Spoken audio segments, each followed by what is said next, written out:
ديك صاحبتك اللي ديما مشوهه بيك. بعدا عندي واحد صاحبي غادي يجي يتغدى معايا، بغيتو تبقاو تتغداو من هذا لو ريستورون، هو احسن واحد كيدير الكافيار. بونجور. الحمد لله هاد السرفان شي صاحبي. شنو تاكلوا؟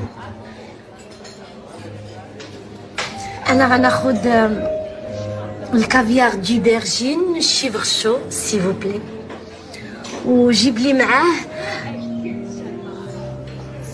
تواست شو. شنو هو الكافيار؟ هو البيض ديال الحوت. انا بغيتو مسلوق ومعاه شويه الكمون والملح الله يخليك. مسلوق ما يمكنش، ما عندناش مسلوق. واخا ديروا لي اومليت. كنضحك معاك.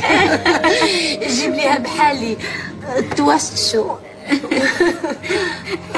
البيض ما كيدير لا مسلوق لا اومليت. خاسر؟ لا انت اللي خاسره. انا ما خاسره.